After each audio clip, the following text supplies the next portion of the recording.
Hello friends, मेरे digital classes में आप लोग का बहुत बहुत फिर से नए सेशन में स्वागत करता हूं।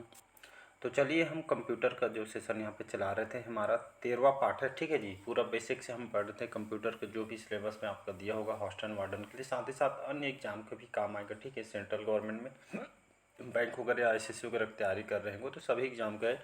तो पिछले सेशन में जो है कंप्यूटर नेटवर्क के प्रकार दिखे, जिसमें लेन वेन के बारे में हम पढ़े थे। ठीक है जी, नहीं देखे होंगे जो है 12वां पार्ट देख लीजिएगा, इसके बाद जो है 13वां पार्ट को देखिएगा। चलिए स्टार्ट करते हैं सेशन। तो अभी आज हम पढ़ेंगे नेटवर्क जो है आर्किटेक्चर के बारे में पढ़ेंगे। तो ये जो है नेटवर्क जो आर्किटेक्चर है जो है फिजिकल और लॉजिकल डिवाइस है, जो सॉफ्टवेयर हार्डवेयर प्रोटोकॉल और डेटा के जो है प्रसारण के मीडिया को दर्शाता है। जो है पीयर टू पीयर जो है P2P ऐसे करके क्लाइंट या सर्वर, ये जो टीयर्ड व्यापक रूप से जो उपयोग किए जाने वाले नेटवर्क जो है आर्किटेक्चर है, इसमें जो है दो प्रकार होते भी, पीयर टू पीयर आर्किटेक्चर। तो ये जो इसमें नेटवर्क के सभी उपकरणों को कार्य आवंटित किए जाते हैं। कंप्यूटर के बीच कोई पदानुक्रम नहीं है, उनमें सभी का समान जो है उनमें सभी को जो है समान माना जाता है। सभी कंप्यूटर इस नेटवर्क पर यहाँ पे जो उपलब्ध संसाधनों का उपयोग करने में सक्षम है। इसे एक जो है वितरित वास्तुकला के रूप में भी जाना जाता है। यह एक सर्वर का जो उपयोग नहीं करता है, जो नेटवर्क गतिविधि को जो है नियंत्रित करता है। पीयर टू पीयर का इस्तेमाल ज़्यादातर जो है फाइल शेयरिंग के लिए किया जाता है। ठीक है जी, खास करके इसका उपयोग जो है फाइल वगैरह जो है ट्रांसफ़र करने के, शेयरिंग करने के लिए इसका उपयोग किया जाता है। इसके बाद देखेंगे दूसरा आपका जो है क्लाइंट सर्वर या आर्किटेक्चर। ये जो सर्वर एक हब के रूप में कार्य करता है, जिसमें अन्य कंप्यूटर जो क्लाइंट से जुड़े होते हैं। सर्वर किसी भी क्लाइंट को संसाधन जो है प्रदान करता है और उन्हें जो है अनुरोध करता है। ठीक है, नेटवर्क के प्रयुक्त अन्य शब्द।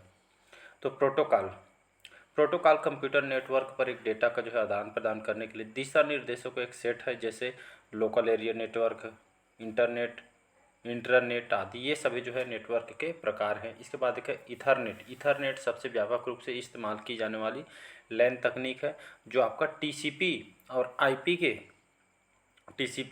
के भौतिक परत के लिए वायरिंग और जो सिग्नलिंग मानकों की परिभाषित करती है। ईथरनेट को IEEE 802.3 के रूप में जो इसको जो है मानकीकृत यहाँ पे किया गया था। ठीक है जी, इसके बाद देखेंगे टोरिंग रिंग। ईथरनेट के बाद जो है टोरिंग रिंग देखेंगे।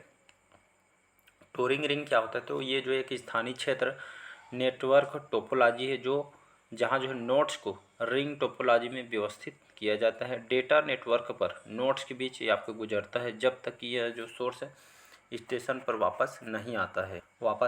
ठीक है, ये आगे देखेंगे। टोकन रिंग टोपोलॉजी एक टोकन का उपयोग करती है ताकि यह सुनिश्चित किया जा सके कि ट्रैफिक और जो है टकराव को रोकने के लिए लाइन पर केवल एक नोड का उपयोग किया जाता है। टोकन रिंग रेन प्रणाली को जो है IEEE 602.5 के रूप में जो है इसको मानकीकृत यहाँ पे किया गया है।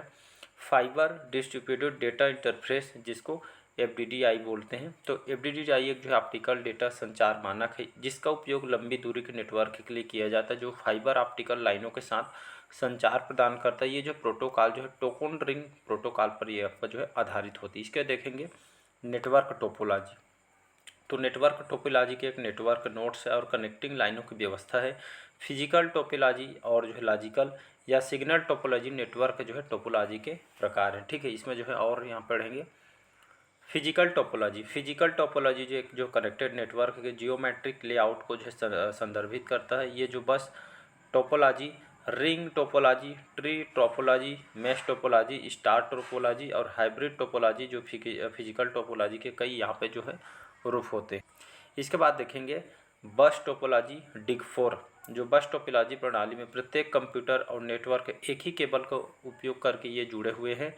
केबल को बस के रूप में जाना जाता है। यह केवल एक ही दिशा में एक छोर से दूसरे छोर तक जो डेटा पहुंचाता है, ये बस टोपोलॉजी। और जब इसमें ठीक दो अंत बिंदु होते हैं तो रैखिक बस टोपोलॉजी का यहाँ पे जो है इसको कहा जाता है।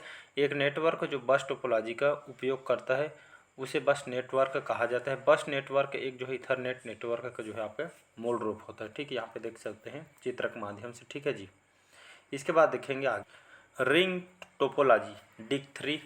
तो रिंग टोपोलॉजी में नेटवर्क नोड से बंद लूप या कॉन्फ़िगरेशन से जुड़े हुए हैं। प्रत्येक नोड सीधे दोनों तरफ अपने आसन्न नोड के साथ जुड़ा हुआ है, अन्य प्रत्यक्ष रूप से जुड़े हुए हैं और डेटा एक से अधिक मध्यवर्ती नोड से जो है गुजर रहा है। ठीक है जी।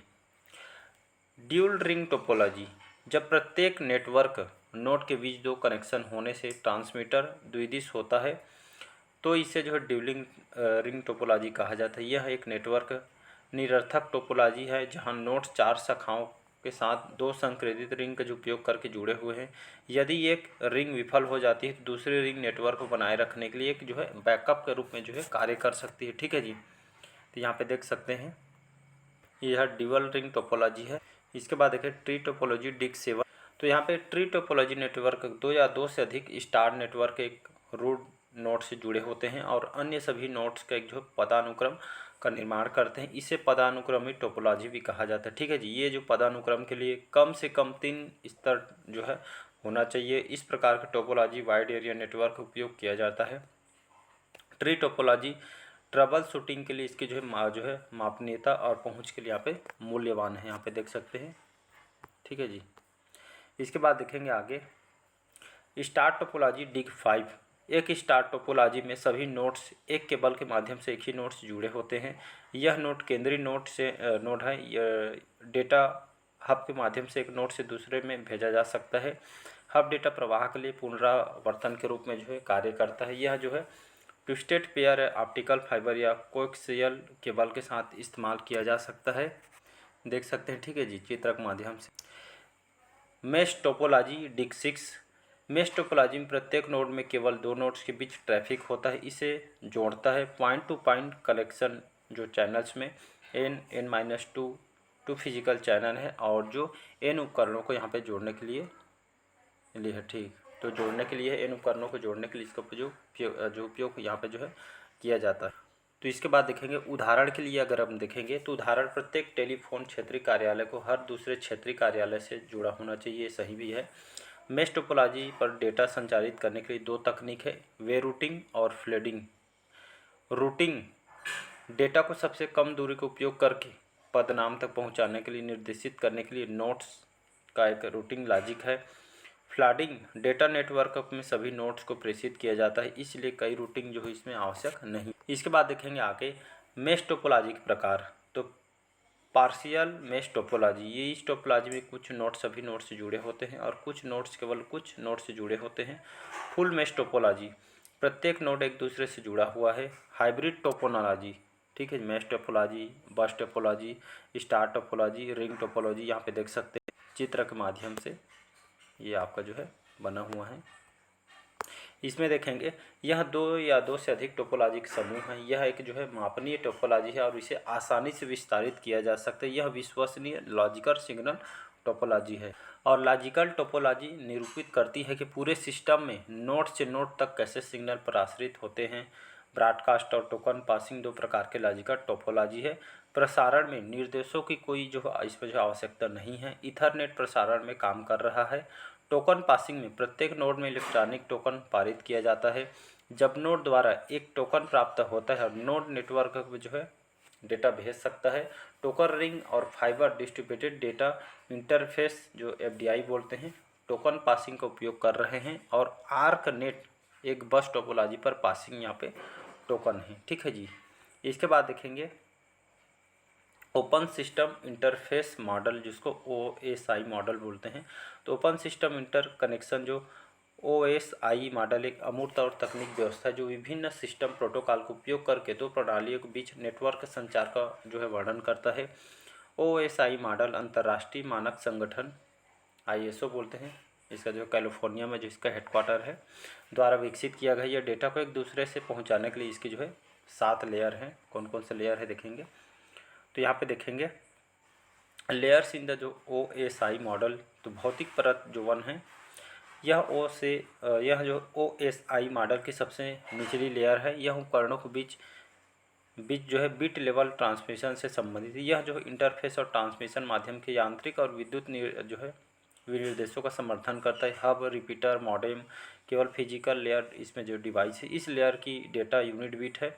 यह संकेत को 0S और 1S में जो परिवर्तित करता है और उन्हें अगली लेयर पर जो इसको भेजता है। इस लेयर के लिए जो है सिंप्लेक्स, हाफ डुप्लीकेट्स और फुल डुप्लीकेट्स जो है ट्रांसमिशन इसमें मोड है। उपयोग किए गए जो है प्रोटोकॉल जिसमें ATM, RS-232 और इथरनेट इसमें जो उपयोग किया गया है। डेटा लिंक इसमें देखेंगे डेटा लिंक लेयर। तो डेटा लिंक लेयर इसका उपयोग डेटा बिट्स के एन्कोडिंग, डिकोडिंग, तार्किक संगठन के लिए किया जाए। यह भौतिक लेयर को त्रुटि मुक्त बनाता है। यह नेटवर्क का इंटरफेस कार्ड NIC फ्रेम आकार के आधार पर जो है बिट्स को जो है फ्रेम में परिवर्तित करता है। स्विच और bridge data link layer device है। HDLC, LSL और ATM इस परत पर लागू प्रोटोकॉल है। इसमें इसकी जो है 2 सब लेयर है। मीडिया एक्सेस कंट्रोल जिसको MAC बोलते हैं, यह प्रत्येक फ्रेम के हेडर में प्रेषक और या रिसीवर भौतिक पते के लिए जिम्मेदार है।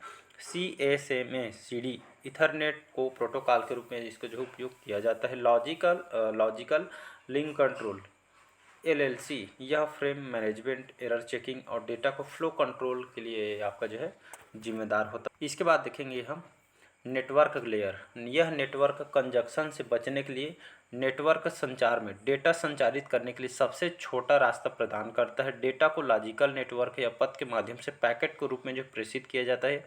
सेंडर रिसीवर के जो है IP पते को हेडर में रखा गया है। राउटर का उपयोग नेटवर्किंग डिवाइस के रूप में किया जाता है। IPX और TCP/IP इस लेयर पर लागू प्रोटोकॉल है। रूटिंग और लॉजिकल एड्रेसिंग इस लेयर के कार्य हैं। ठीक है, रूटिंग तो डेटा ट्रांसमिशन के लिए सबसे छोटा रास्ता खोजना है। ठीक है जी, रूटिंग इसका होता है छोटा ट्रांसमिशन के लिए सबसे छोटा रास्ता खोजना, इसका मुख्य वर्क है। लॉजिकल एड्रेसिंग हेडर में सेंडर रिसीवर के IP एड्रेस को जो है प्लेस करना इसका मुख्य कार्य है लॉजिकल एड्रेसिंग का। Physical layer data link layer और नेटवर्क लेयर को हार्डवेयर लेयर के नाम से भी इसको जाना जाता है। ठीक है जी, इसके बाद देखेंगे ट्रांसपोर्ट। तो चलिए ट्रांसपोर्ट लेयर को अगले पार्ट में क्वेश्चन को कवर करेंगे। आज के सेशन में यही तक रखते हैं। तो सेशन कैसे लगा जरूर बताइएगा। इसका सेशन जैसे ख़त्म होगा तो लगभग 73 पेज का है। 73 पेज ख़त्म होगा तो मैं इसको जो शेयर कर दूंगा। इसको बढ़िया 4 से 5 बार रिवाइज़ की। जितना ज़्यादा आप रिवाइज़ करेंगे उतना ज़्यादा आपके लिए बेनिफिट होगा। कोई भी क्वेश्चन आपसे नहीं छूटेगा, आप मॉक टेस्ट लगा के भी देख सकते हैं। तो मिलते हैं अगले पार्ट में। आज का सेशन हम यही तक रखते हैं। Thank you.